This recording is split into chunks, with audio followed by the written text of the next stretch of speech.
And we are live! Yay! We worked through all the problems. Welcome to another special Pitch Wars edition of Whiskey, Wine and Writing. I have got some young adult and new adult mentors here tonight. I am Ia Wicker, your host, and tonight I have with me the lovely Elle. Go ahead, Elle. Hello, I'm Elle, L. McKinney, or Latrice. I have many names, all starting with L. I'm going to be mentoring young adults this year. It's my first time as a mentor. I'm super excited. And I'll be looking for speculative fiction, so science fiction, fantasy, cyberpunk, paranormal. I want all of the mystical, magical, super sci-fi things. Thank you, Elle. Stacey? Hi, I'm Stacey Crowley. It's my second year as a mentor. Last year I did middle grade. This year I'm doing young adult. This is Caleb. He's sleeping, but he's not. Thank you. Samantha has been having a nightmare with Google Hangouts. We have tried very hard to get a name tag up, but it doesn't want to work. But Samantha's Twitter handle is @SamJoyceBooks, so make sure that you follow her as well. Samantha, would you like to introduce yourself? Hey, I'm Samantha, Sam. Everybody calls me Sam. It's weird when they call me Samantha. Yeah, I'm mentoring for my first year, and I'm mentoring young adult and new adult, and I'm really excited to mentor for the first time. I've been a mentee, so I know what it's like to be there. And yeah, I'm going to be looking for romance and paranormal and fantasy. I love me some fantasy. And contemporary and sci-fi. Yeah, I love it all pretty much. Thank you. J.A.? Hi. I'm Jessica Sodders. I'm going to be mentoring the YA categories and the new adult category. This is my first year, but I have awesome creds because I originally mentored Brenda Drake, and who's our illustrious, wonderful lady who set this all up, and helped her get her agent and eventually her editor. So I'm going to be looking for the sci-fi and the fantasy and romance, and in the new adult, specifically contemporary, because that's what's hitting the hot buttons, but I want to see something new and fresh, not just the same old stuff that we've been seeing lately. Fair enough. Thank you, everybody. We've had our first question come through, and as Elle is a mentor, I will ask the questions, and if you guys could all answer them for me, I'll be really appreciative of that. I can't speak tonight, just ignore everything that comes out of my mouth. Monica M. Hoffman has put, deal breakers, what would make you stop reading? And on the other side, what would make you devour an MS? Can we start with Stacey, please? Put me on the spot. I don't know if there's anything in particular that would make me stop reading other than the obvious bad writing, proof that you didn't try to fix grammar and stuff like that, or something really offensive. I mean, that would have to be something bad, because a lot of times you can spin it to make it into something interesting, so I kind of give you a little bit of a benefit of the doubt, but that's pretty much it. And then what would make me really devour it is just anything that I connect with, anything that you can jump into the character's head and really get me connected into somebody else's life. I want to keep reading to find out more. So. Thank you. Samantha? I think, well, I mean, I'm planning on reading every word that you guys send me for the first little round, but I think if I were, you know, to stop at any point, it would probably be just not connecting to the story or the voice, really. I think that a lot of things could be fixed, but it's just basically a connection that I need to find. And that same connection, like exactly what Stacey said, is what's going to keep me reading. I'm going to want to invest in the characters and know what's going to happen to them, and a good pace is also, you know, a benefit for that. So. Thank you. Elle? I am going to say that, agree with Stacey, that, you know, a lot of the things that we are sort of teach ourselves in reading other stories and reading craft books and things along those lines, just things that you don't put at the beginning, like backstory and info dump, things like that. So there's nothing in particular that would make me just outright stop. It's pretty spread wide. To devour a book, I would have to be drawn in by not only the characters. Setting is a big thing with me, especially in science fiction and fantasy. The location is often a major part of what's going on in those stories. So if I can feel like I'm there and experiencing it with the characters, then I will go the entire mile. Thank you. Jay? I'd have to agree with what the other ladies have said. There really isn't a whole lot that would make me stop reading because I intend to read everything because you just never know where that first chapter, first whatever is going to go after it. So that there really isn't a whole lot that would make me stop. Maybe bad writing or just something I know I couldn't fix, or something I know I couldn't mentor in the right way. What would drag me in is the science fiction elements and the fantasy elements. If it's one of those, the setting, like Elle said, just it has to just. The voice, I guess, would be the biggest thing I would have to say. That if the voice is awesome, then I'm going to be pulled in. Thank you. Don't forget, viewers, you can tweet your questions using the hashtag WWWriting and Pitchwars. The mentors will be answering all your questions. We've got another question from Wendy Svinal. Inevitably, I'll probably pronounce her name wrong. She's just saying that she's watching her fellow Pitchwars mentors rock the live feed. And Margaret Owen would like to know, do you have a least favourite part of writing? Also, what do you perceive as your greatest writing strength? Sam, can you go first with that one, please? Least favorite part is probably when you get to a scene and you just cannot figure out how to make it work, and it takes walking away and doing something completely different and coming back with a fresh mind, and I think just when you know something's not working but you can't quite get there, that's probably the hardest part for me. I think where I excel is I have an incredible attention to detail. I tend to notice the little things. If your character sets something on a table and then later it's gone, I'm going to notice things like that. So I'm very good at spotting inconsistencies and keeping everything in line and stuff like that. But yeah, I think that's it. Thank you. Elle? I'm going to say that I absolutely agree with Samantha on that part where you get to a part in the story, especially if you're a little further along and you've invested so much time and so many words into this story and you don't want to walk away, but that's honestly sometimes the best thing you can do for the story. So just having to put it down is one of the most frustrating things for me as well. I would say my strength would be in being able to juggle different voices and storylines at once. Because usually what I'll do if I have to put something down, I'll go work on something else, and it usually makes the other muse jealous, and then we're all good again. They start talking and things move along. I'm also told I'm really good at humor. I don't think I'm that funny personally, but apparently I write it really well. So. You're awesome. J.A.?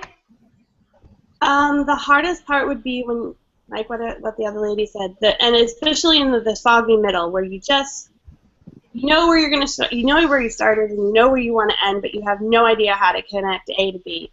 And it doesn't matter. I'm a plotter, so even though I plotted it all out, I still get to that middle, and I'm like, I have no idea how I ended up where I ended up, because eventually the characters take over, and then they drag me to places I didn't know were there. I would say maybe the world building is my biggest strong point. I love doing research and everything, and so I really make sure that all those details are in there. I really want people to feel immersed in where I'm at. Even if it's just a contemporary, there's still a lot of world building that can be done with the setting and everything, so that you can actually feel like you're there instead of just reading words on a page. I think that's my strongest point, but I have no idea. Thank you. Stacey? I definitely agree with the negative parts. That role right in the middle is just terrible. I get it in every single manuscript. It doesn't matter how much planning you did. There's the spot where you're just like, I don't know what I'm doing. You kind of lose motivation, and it's like this wall, and you have to break through it. That always is terrible. But so I agree. My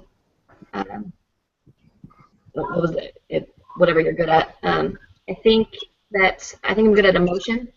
I'm good at looking at a new perspective. Kind of good at. I kind of feel like I'm doing a terrible job at the moment, but You know I can do as bad as I can, so don't worry. And like wording things and putting things in the right place to make the most impact as far as emotion goes. So I think I'm good at that. Thank you. Okie dokie. We've got the next question through from Ashley Graham, and she says, what one theme would you love to find in your sub-inbox? We'll start with Elle, please. What one theme? There are so many. I'm going to say that I would love to see possibly a story that has a romance element, but the heroine or the hero doesn't readily sacrifice everything for a brand new love interest. That's a personal thing for me as well. It's something that now that I think about it, I will put down a book over something like that, just reading. But with mentoring, we can always, if that's not a big deal, we could sort of work that in a little bit. But just you met this person 2 days ago and you're already ready. Family out the door and that sort of thing. So I would love to find a romance where the main character isn't afraid to not jump in feet first and doesn't care what these people in the story say. They're their own person and they're going to do what they want to do. So thank you, Elle. Jay? I guess I'm looking for the maybe the tragically epic romance within the setting, but where, like Elle said, it's not the main. It's not the main point. I want to see a real story and have the heroine not give up everything, but maybe even be an actual heroine instead of the damsel in distress that we see a lot of. It's getting better, but I'd love to see diverse characters instead of just the normal. Maybe heavier characters or disabled characters or something. Someone said something on Twitter about Southern Gothic. I would love to see something Southern Gothic with I lost my train of thought. With a character that is not a normal Southern Gothic heroine. I don't want Scarlett O'Hara. I want someone that I can identify with more in that kind of a setting. Thank you. Stacey? I posted this on Twitter already. I'm really interested in religious themes without getting too deep into them, so that they're not a religious book. But you have a Muslim character or a Jewish character or even a Christian character, as long as it's kind of a new twist. I would love to see anything like that. So that's probably my number one. Thank you. Sam? Well, definitely, I want to find a cool new voice, somebody who has, the ability to create a snarky character who is also likable, and I love to laugh, but I also enjoy a book that makes me cry. So to me, if there's a book that has a combination of the two, that's probably going to pull me out no matter what genre it's in. I tend to gravitate towards books that make me feel something. So that's probably the one thing I really want. But I also love musicals and theater. So anything where anybody's on a stage, backstage, whatever, I want it. Thank you.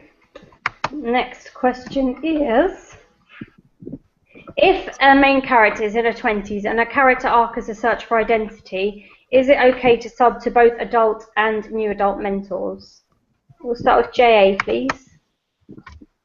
I personally would be okay with that. I don't know about the rest of the ladies, but I think if it's a good new adult, fine, but it can also work for the adult. I don't see why you couldn't. Agents, when they choose, they a lot of the time will change their mind about what something is while they're revising it. So I would definitely say submit it if it was me, but I won't speak for anybody else. Thank you. Stacey, what are your thoughts on that?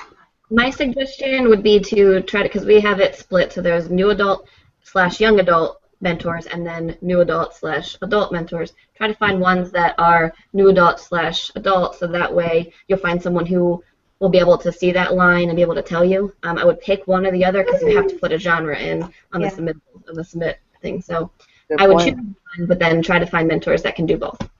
Does anyone else have anything to add to that? Because that's fairly answered. Anything, Sam? Would you like to add something to that? I was going to say exactly that, to look for the mentors that do both, and they can, work with you on whether or not you want to put it up as adult or new adult when it comes to agenting, the agenting round. That would be my suggestion too. So. Okay, thank you. We've got one here for YA SFF mentors.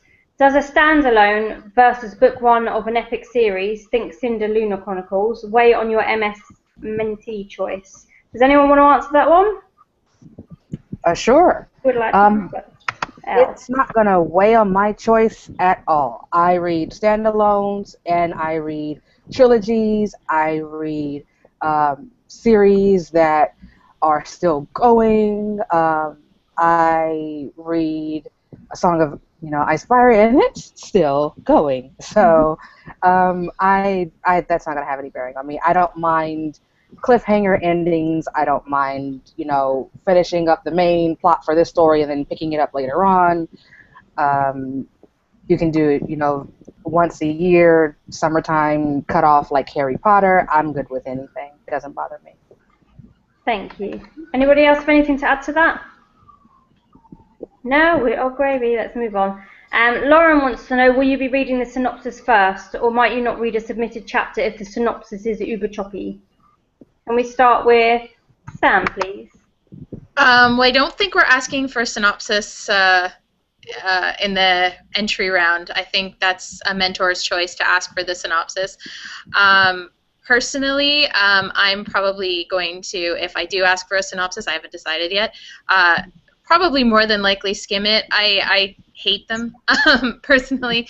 I may just look it over to see that you've got an ending going and it's cohesive and you haven't jumped the shark at any point. But mostly, all my weight's going to go on the pages. Personally, I think that I'm going to start reading the story, and if I want to keep reading the story, I'll keep reading the story. Thank you. Elle?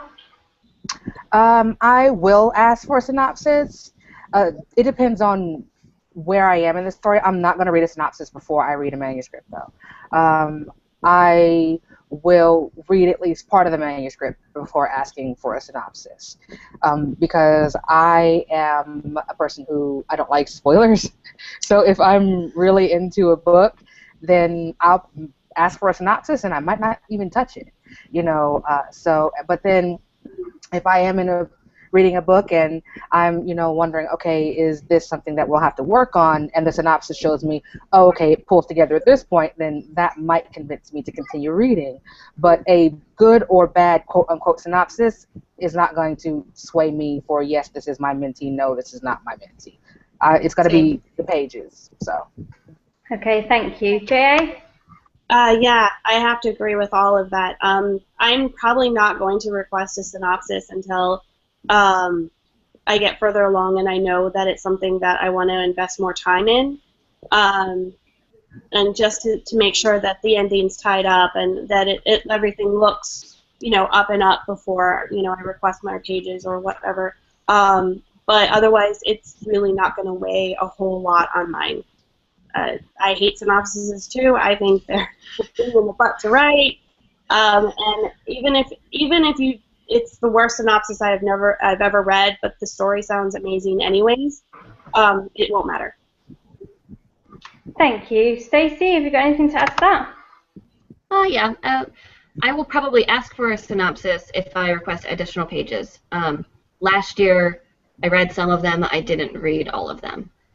So it's kind of the same. If I'm hooked and I want to keep reading, I'm just going to keep reading. If I'm kind of curious, like wondering, well, where is this going? I kind of want to see if it's going to turn into something really interesting. Then I'll read the synopsis so that I can kind of see if it might be something I'm interested in. If it's not, then. Thank you very much. I want to, if I can add really quickly, Yeah, of course. And I think this would be for anyone who asks for a synopsis, a request for a synopsis is not a yes or a no in either direction. So if you don't get a request for a synopsis, please don't freak out. If you do get a request for a synopsis, on the flip side, please don't freak out. So not Just getting freaking out through Pitch Wars, yeah? Yeah, because I was an alternate in one Pitch Wars, and I had friends who were mentees and mentors, and some people wound up mentees with no requests because the mentor was just, yeah, I want this, all of it, send me the full, and they didn't ask for a synopsis. And some folks, they went 50 pages in, and they were the mentee or the alternate. So getting a request or not getting a request, don't let it freak you out. It doesn't really mean anything. I didn't get any requests, and I ended up as an alternate. So there you go. Thank you so much. Moving on to the next question. Naz wants to know, what's your biggest turn-off in a story? We'll start with you, Stacey, please. I mean, it's kind of similar to the first question of when would you stop reading. I don't really have a whole lot of turn-offs. I think I'm kind of open to just about anything. I can handle. I don't like traditional gory movies, so if I've never really seen it in a book like that, but it's possible that could turn me off. Otherwise, I'm really okay with just about anything. Thank you, Sam. Pretty much things like abuse, rape, animal abuse, those kind of things are going to be big turnoffs for me. Anything where anybody is hurt maliciously, like, as other than like a thriller or whatever where there's a murder that happened, but I'm not a big fan of seeing abuse and stuff like that. It's hard for me to read, but I don't even know that would necessarily, if it's a small part of the plot, I don't think that would be enough to make me put it down. It just may make me stumble a little bit. I'm pretty like Stacey. I pretty much read like everything. Fair enough. Elle, have you got one major thing that would turn you off? I would have to say, if I have not finished traditionally published and indie published books, because we get to a point where it's like I start skipping pages. Like if we get to a point where everything slows down and I'm reading about this is what they did today and then this is what they did tomorrow and nothing is happening, then that's the point where it's like I can't do this anymore. So there's not a particular theme or action or anything that would set that off, and this is something that could happen in any story, any genre. It's just I don't want to go through pages and pages and pages of the mundane. Fair enough. J.A.? They pretty much said everything, but I think even the depending on how much mundane there is, I think a lot can be fixed if I love the story enough. But if it's the first, I don't know, the first 50 pages, and it's just like Elle said, just dragging and dragging, and I'm not seeing anything happening. That's probably going to be the big turnoff. Otherwise, if I just can't understand what I'm reading because of it not being written well, or it's just not conveying in a way that I can understand it, I guess. With punctuation errors and just the basic grammar stuff, if it hasn't been well, edited to the point where it's ready, I suppose would be the biggest thing. Where if I can't get it, then I'm not going to keep reading. Thank you. Our next question is from Judy, and she wants to know, how do you feel about romance crossovers, fantasy, but not paranormal, more like high fantasy, but bordering on romance? Dan, can I start you with that one, please? Yeah, I would love that. That sounds amazing. I would want to see something like that for sure because I love fantasy and I love romance. So crossing that genre right over, yeah, I'm all over that. Thank you, Elle. I am not a huge, like, I don't read romance to read romance, but a lot of the stories that I read have romance in it. So I wouldn't mind seeing romance in my high fantasy or science fiction or anything along those lines. I would honestly, welcome it if it sort of put the usual tropes on their head, like what is it, the love triangle. I have like a love-hate relationship with those. So if you do something different, even though I'm not a huge romance person, then I'm down for it. Having romance in it's not going to turn me off. Thank you. J.A.? I'd say bring it. That sounds right up my alley. The romance and the high fantasy, absolutely bring it. Thank you. Stacey? My first thought is that I want, in a high fantasy, I would want a big, more epic plot line than just romance. But I think it depends on how it's done. So it's not a no, but it's not something I'm like, yes. So I'm kind of in between. Thank you. Oops, I've broken my Google window. The next question is an interesting one. I think we've discussed it on a few of the past shows, but here it is anyway. Has a mentee ever been approached by a mentor they didn't sub to, behind the scenes mentor sharing, and MS better fit? So do you share your manuscripts behind the scene, and do people that haven't been subbed to a certain mentor end up getting picked by that mentor? Can we start with you, please, Stacey? Yeah, that has happened. I don't know of any offhand, but I do know last year the mentee that I ended up picking, she would have been picked by a different mentor that she didn't sub to if I didn't pick her. There was another one that was interested that someone had sent to, and it was like, okay, well, if you don't want it, I'm taking it. And I did take it, so it would have happened in that case, but it has happened, yes. Thank you. Has anybody got anything to add to that? Because I think that pretty much answers that question. No? Okay, moving on. Judy wants to know, how do you feel about prophecy and characters that fight it every step of the way? Sam, can we start with you, please? Like prophecy, you said? Yeah, she says, how do you feel about prophecy and characters that fight it every step of the way? Prophecy would have to be the kind of thing that is done a little bit differently. We've seen a lot of prophecy stories. I would want to see a completely different take on it. But, I have nothing against it. I just would want to see a different spin on the whole prophecy thing. I mean, we've seen people go against prophecies too, but, if you have a cool new spin on it, yeah, I'm totally cool with that. Thank you. Elle? I don't mind prophecy stories, but like Samantha said, something new. I would actually be really interested in somebody trying to do something about someone else's prophecy, possibly. Now, for stories about the one or the chosen or the boy who lived and so forth and so on. I don't mind those sorts of stories at all. I would like to see a story where they don't win because they're the chosen one. They win in spite of being the chosen one. Like, the way that they were prophesied to win is not how, they pull it out of their hat. They were supposed to go left and they went right and it happened anyway, So where I would like to see it as more of a tool as opposed to a crutch. Thank you, Elle. J.A.? Yeah, it would have to be really, really different. Maybe where the prophecy is wrong.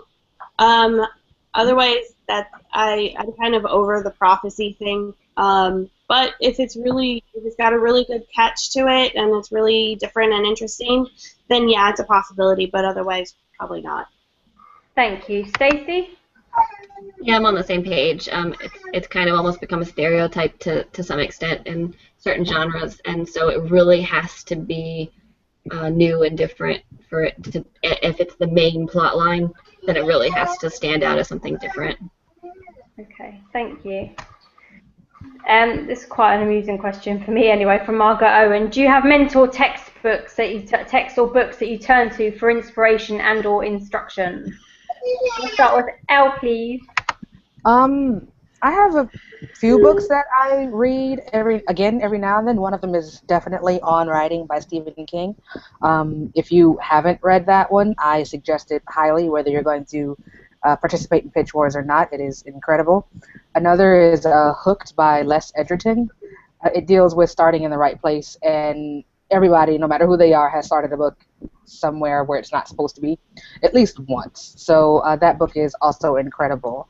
And then the first 5 pages by Noah, I forget his last name, but it's incredible for, once you have that hook, for polishing it up and getting it ready. And then any of the Emotion Thesaurus books and companions, things like that. That's my usual toolkit. For inspiration, I watch like cartoons. The Emotion Thesaurus is my Bible. I love that book. J.A., have you got any that you turn to? Just the Emotion Thesaurus is amazing. Their whole website has a bunch of different little the Emotion Thesaurus, and I think there's like a movement thesaurus or like body part thesaurus, so that you're not constantly using the same words for the same body parts. Otherwise, it's TV and other books that I draw from. There really isn't any like Bible for me, except for the Emotion Thesaurus. That thing is amazing. Yeah, it is a Bible, isn't it? Thank you, Stacey. Yeah, all of those are actually really good. I've read most of them. Also, the books by Donald Mass, or whatever his name is. The Breakout novel. Those, like the little series he has, are all pretty similar. Those are really good too. So. Thank you. Sam, have you got anything you'd like to add to that? No, pretty much they mentioned all of my tools. Yeah, I love every one that they've mentioned before. And yeah, that Emotional Thesaurus, that is like the #1 tool, yeah. Thank you. We're halfway through the show now. Don't forget to tweet your questions using the hashtag WWWriting and Pitch Wars. And also, don't forget, Sam hasn't got a tag, but her Twitter tag is at Sam Joyce Books. Don't forget to follow all your mentors, and Sam's is at Sam Joyce Books. Thank you. Next question is from Dimitri, and he wants to know, when you ask for more submission material, do you try getting to know the author, or is it solely down to the manuscript? And we'll start with Sam, please. I think it's going to be mostly down to the manuscript when I ask, but that being said, there's going to be a point where I am going to want to know a little bit more of the author. It might be looking at the mentee blogs. It might be looking at your Twitter. It might be looking at a blog if you have one. Just trying to see if we mesh. It might be seeing how you respond to any questions I shoot your way while I'm reading, that kind of thing. But yeah, when I ask for the pages, it'll probably be basically, I couldn't stop reading, can I have more? Excellent, thank you. Elle? I am going to do pretty much the same thing. It's going to come down to the pages, but I will be stalking potential mentees. So Twitter feeds, if you have other, like Tumblr and anywhere where you could interact with other people, just to get a sense of, your style and how we'll mesh together, and to see, if in looking for somebody who I would love to work with, I will also be looking for any sign of, no, this isn't going to work. So, public bashing of, any other writers or potential mentees, just, negative, unnecessarily mean type things. I mean, the internet is a place where everything bad is seen eventually. So just pretend that your grandma is watching, I guess. And, if you wouldn't say it in front of Granny, then you probably shouldn't say it about somebody on Twitter. So. Yep. J.A.? Yeah, exactly that. If I'm deciding between 2 manuscripts that I love, and one person I know is going to be a great fit, and she is the perfect fit, and then there's someone who hasn't been very nice or isn't quite a good fit or doesn't seem like they'd be easy to work with. They, like, advice-wise, they generally don't. I've seen where they don't generally take advice real well. Then yeah, I'm probably going to choose the one that I work with better, as opposed to someone that might be harder to work with. Thank you, Stacey. Yeah, I mean, I'm on the same page as just about everybody else.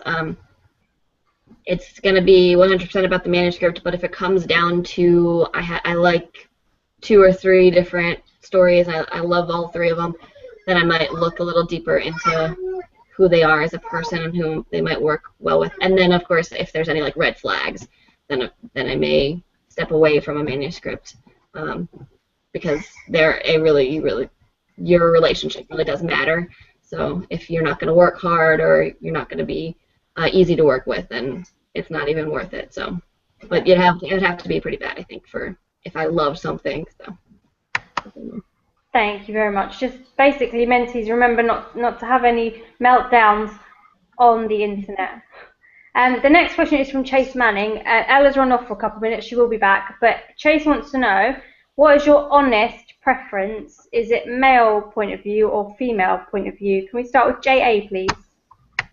Honestly, I don't have a preference. I guess I tend to gravitate more towards the female, just because specifically in YA we see a lot more of the YA point of view. And I think in the long run it's probably an easier sell, the female point of view, but either way, if the voice grabs me, I don't care who's telling me the story. It could be an elephant for all I care. If it works and it has the right voice, I don't care who's telling me, whose point of view it's coming from. Thank you. Stacey? Yeah, I don't really have a preference, but I kind of for different reasons. I read a lot of female, of course, and I write a lot of female, but I do a little bit of male too, usually in the younger crowd. But I like the male because it's unique, because it's not done so much. So I would definitely be interested to see a male point of view as well. Thank you very much. Sam? Yeah, I'm the same. I don't really have a preference, but if there is male point of view, I definitely want it to sound like it's coming from a male. There's sometimes a male perspective can come off sounding a little more like a female author has written from a male perspective, and I definitely, if it's a male point of view, I want to see the male point of view. When a male point of view is done well, I think it's amazing, but same with a female point of view. If it's done well, it's amazing. I really think it's just going to come down to how good the voice is for me. Thank you. Don't forget that Sam's Twitter handle is @SamJoyceBooks. I said I'd drill it into everybody. Okay. Moving on to the next question. If my Twitter feed would work properly, which it won't. Maribeth would like to know, what book have you been meaning to read but you've not yet had the chance? Elle, can we start with you? Sure. And sorry about that. I had children that needed tending. There's actually quite a lot of them, and I have them, and they are to be read. I am super excited to get to An Ember in the Ashes. Oh, it's so good. Because there were so many books that I'm finishing up, and I'm super excited about that one. I'm also excited about Ice Like Rain. So those are the 2 that, as soon as I get through the ones, plural, there are 3 that I'm currently in reading. They are my treat to myself, for getting this deadline or finishing that. So, yay, I'm excited about those. Thank you. J.A., what about you? Have you got any that you've assigned to read? Yes, I'm ashamed to admit it, but my publishing sisters, Kendari Blake's Anti-Goddess series, I haven't had a chance to read it. They're sitting on the top of my dresser as the next book I'm supposed to read, and I just keep not reading it. But I'm really, really looking forward to reading it. And as soon as I get a chance, those are the books I'm grabbing and I'm reading them. Thank you. Stacey? Yeah, I was definitely going to say An Ember in the Ashes as well. that's definitely top of my list. I also really want to read Ruthless. I don't know the author's name, but it's released right around the time as my novel, and I keep seeing it around, and I'm like, it looks so good, so I really want to read that one too. Thank you, Sam. I actually really want to read Stacy's novel. I'm dying to read that one. So that's actually like next on my TBR list because I think her book looks awesome. So. Thank you very much. Chelsea says she asked yesterday's mentor, so sorry for the repeat if you're watching. No worries, don't worry. Do you prefer first or third point of view and past and present tense, past or present tense? So what are your preferences when you're reading? We'll start with JA, please. I guess I prefer first if it, well, in either genre. It's just, I feel like I get closer to the character with first, but I read both first and third, present and past. It doesn't really matter, but I would probably be more drawn towards the first person. Thank you. And do you prefer, sorry, you answered that. My head's all over the place. Stacey, please. Yeah, first would be my first choice, and then, but it really depends on the story. If it's right for the story, I'm totally cool with third person as well. Do you prefer past or present? Yeah, either one. Either one. Sam, please. I like both, first and third. I write in both, so I don't have a problem with that. I tend to gravitate more towards past tense, but I read a lot in present tense as well. But present tense has to be done well, otherwise I tend to notice it more, and it pulls me out a little bit. But when it's done well, like someone actually had to point out later that the Hunger Games was in present tense for me because I didn't even notice. So when it's done well, it's amazing. So I don't really have a preference. I just like a good book. Fair enough. Thank you. Elle. I actually, if I've got to choose, I would prefer, I sort of gravitate towards third person past tense. Sounds like I'm the odd man out here with the third person, and that's just my own personal thing. Whenever I think inside my head, I, me, it's me, literally, and I. So it comes off a little weird for me. But I do read first person present tense if the story just pulls me in. Hunger Games was one of them. First person past tense is just fine as well. One of my favorite series is adult urban fantasy. It's the oh gosh, now I feel like an idiot because it's my favorite series and I'm forgetting the character. Harry Dresden is in first person, and I love that series. So the story can win me over either way, so honestly it doesn't matter when it comes down to that. Thank you. The next question is from Tanya, and she wants to know, how do you feel about killing the main character at the end of a manuscript? Would that deter you from selecting that manuscript? Can we start with Sam, please? No, it wouldn't deter me at all. I think that I'd want to make sure that it's not done just for shock value, you know, and that it's done in a way that makes sense with the story, makes sense with the characters. But it wouldn't be a thing that would sway me out of a manuscript. I've read many books where the main character has died, and it has never really bothered me. Like I said, as long as it works with the story and the plot and the character, I'm fine with it. Thank you. Elle? I don't think that I wouldn't want to read a story as long as it's done well. Like Samantha was saying, it's crucial that, you know, when I get to that end, it had to happen. There was no way around it. There was no, oh, if this had been done, or, you know, it could, that sort of thing. And I can't feel like it was done just to end the story. You know, you didn't have anywhere else to go, so boom, main character is dead. Because one of my favorite stories, and it's not really, well, I guess movie scripts count, is it's been a while, so if you've never seen it, The Departed, sorry for spoilers, anybody, but that movie, like, absolutely, like, you got to this part in the movie, and you were like, did that just happen? Oh my god, you know, so that's one of my, because of that, it's one of my favorites, so I'll finish it as long as it works with the plot. Perfect, thank you, Elle. JA? Yeah, I probably would prefer it because, well, except for if it's a straight up contemporary romance where it has to have the happily ever after to work. Then otherwise, yeah, death of main character doesn't bother me. I love when something where I think something's going to go one way and then it goes like, well, pardon this expression, but tits up. If it's supposed to be that way and it's supposed to work and it works, even if it's a surprise, if it works, and it's not going to deter me. Thank you. Stacey? Yeah, I agree. If I read all the way to the end of the manuscript to find out that the character dies, I probably really liked the manuscript. So, especially in this case when you only have 2 weeks.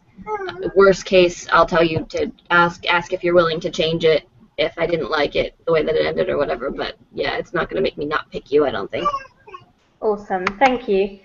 Our next question is from Anne, and she wants to know, in your opinion, what do you see the trend in contemporary YA leaning toward? Can we start with you, please, JA? I see it going more towards the trend in contemporary YA. I don't really know, to be honest. It goes back and forth either way. Humorous YAs were really popular about a year ago. I think we're heading back towards more the dark, risky side of things, but it just depends. Honestly, I can't tell the trends. I wish I could. That would be amazing. But yeah, the trends go back and forth in contemporary YA a lot. So if it works, it works. If it doesn't, it doesn't. Thank you. Does anybody else have anything they want to add to that? Just high concept. So I mean, anytime you have something that's like the concept itself really stands out, it's really different. That's what they're looking for. So. Thank you. The next question is from no, we just answered that. Ignore me again. Dimitri has read on New Leaf's Tumblr that they're tired of heroines always needing rescuing and never doing the saving. Do any of you feel that YA lack this? Can we start with you, please, Sam? I love it when a heroine saves herself. You know, I think that's. I think women who save themselves are probably some of my favorites. I don't necessarily. Maybe it used to be lacking, but I think it's actually starting to you know, become more of a thing where the women are, you know, fighting for themselves, and it's not all about the guy coming in and swooping in and saving the day. I think we're definitely trending towards that, and I love that. So, yeah. Thank you, Elle. I am gonna say that I ditto on all of that. I would love to see the heroine save the hero. I would love to see even the secondary character save the hero, a la Hermione, who saves Harry's butt all the time. So that's one of the reasons why she absolutely rocks. But it's getting better. There's still some, you know, to go, because we still have those instances where damsel in distress and so forth and so on. But I would love, send me where the damsel is possibly causing the distress. I'm good with that as well. So. Does anybody have anything they'd like to add to that? No? Awesome. Moving on. This is a good one in from Lauren, and she wants to know, can you describe your editing and mentoring skills, please? Thank you. Can we start with Stacey, please?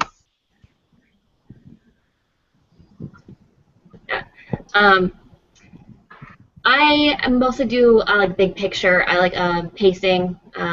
I'm gonna be a bit more about like the plot and character arc and stuff than real detailed. I would definitely pick somebody who's a talented writer, and I don't have to like really dig deep into line edits and stuff, but I'll do some. So.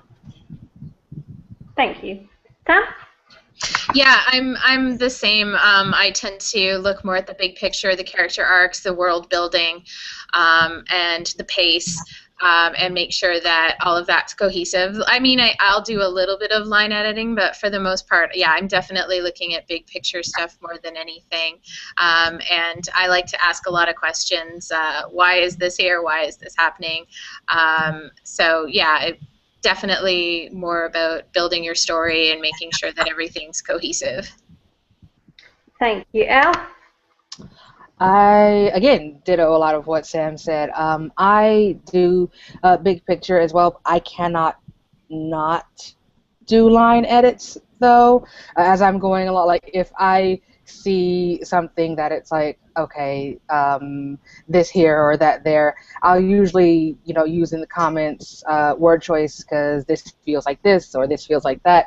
And I ask tons and tons and tons of questions. I think it sort of drives my critique partners mad because I want to know everything, because I heard it or read it somewhere that when someone buys your book or reads your book, they're not going to have you there to explain everything that's going on. So it needs to be as clear as possible the first go-round.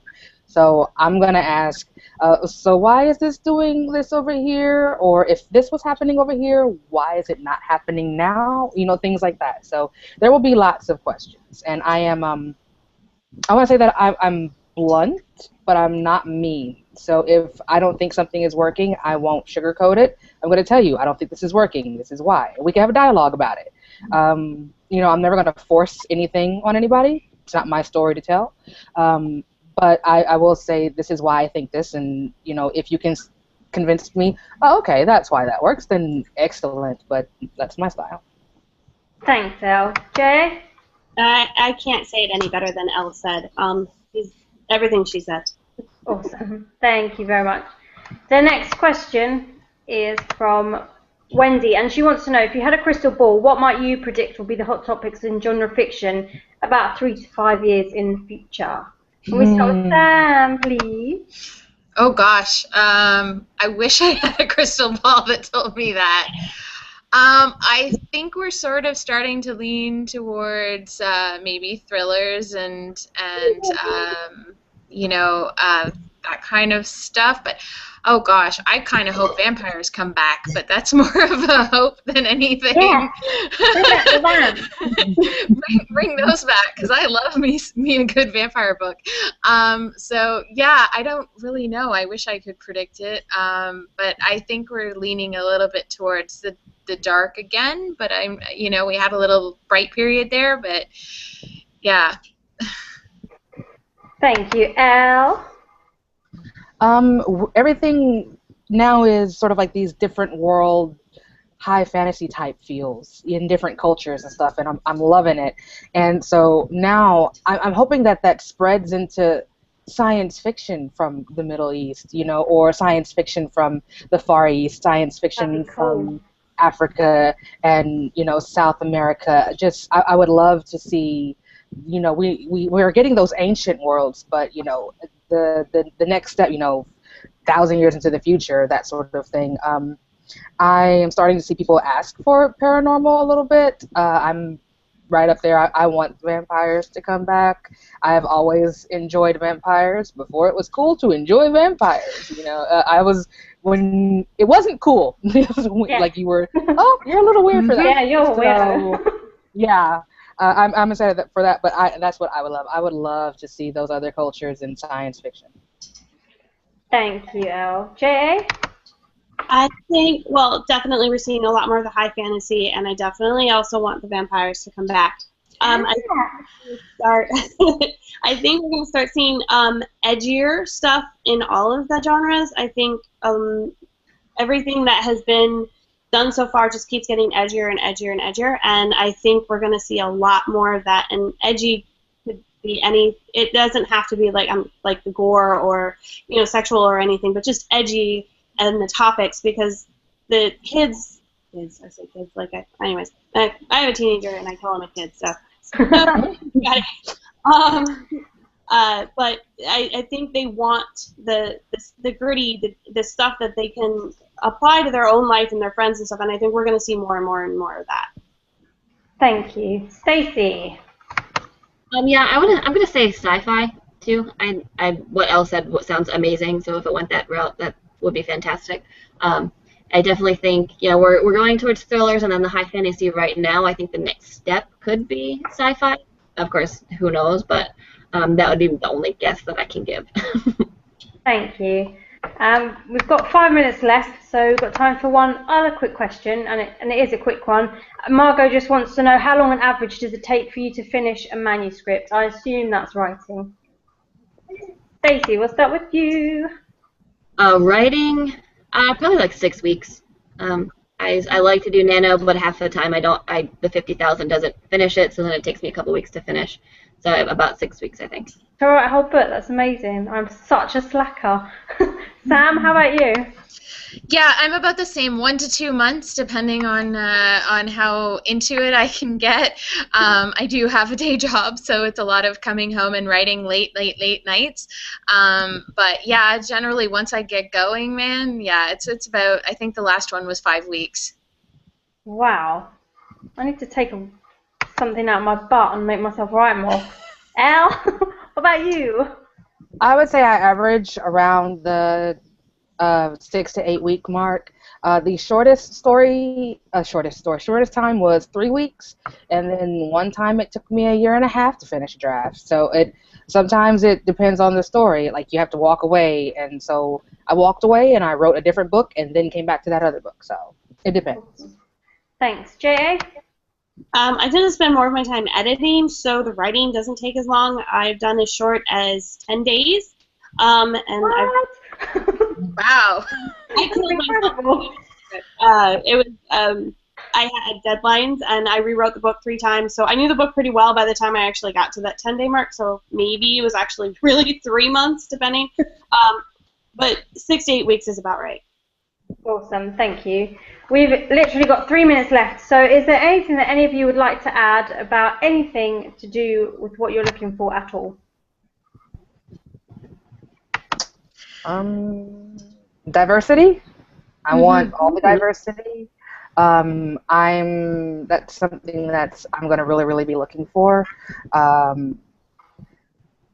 I think that, that's across all the genres that I'm looking for. So, and I think that's everybody. We all want it. Give us something new, give us something unique, and give us characters that we haven't gotten a chance to really get to know.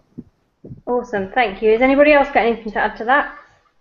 I'd want something risky. Don't be afraid to take the chance with something that you don't know what the market's like. I want something brand new and special, and risky is the best word I can say. And of course, the diversity. But the big thing right now, I guess, for me would be how risky it is. And that sounds weird. So diversity and high risk. Remember that, mentees. That is what they're looking for. So we've got 2 minutes left. So don't forget that you must check out all the mentors, especially if you want to sub to them. You can see all of their Twitter handles, apart from Samantha's, and I still have to look. You think I'd remember it by now? No. It's at Sam Joyce Books. Don't forget to follow her. And also, go through the list of mentors, and if you really want to support them, buy their books. It's the right thing to do. You know you want to do it. So we're going to wrap it up now. We'll be back tomorrow. Are we back tomorrow? Yes, we are, with a mashup, and there'll be a mix of mentors again, and the final show before submission. So make sure you have your manuscripts ready, polished, and don't forget to go through and pick your mentors, because otherwise you'll be flapping in the last few minutes. And you get 5. Yeah, you get 5 this year, so no excuses. And make sure you submit to 5. There's no excuses. Thank you, everybody, for joining us, and I will see you again tomorrow. Good night. Night.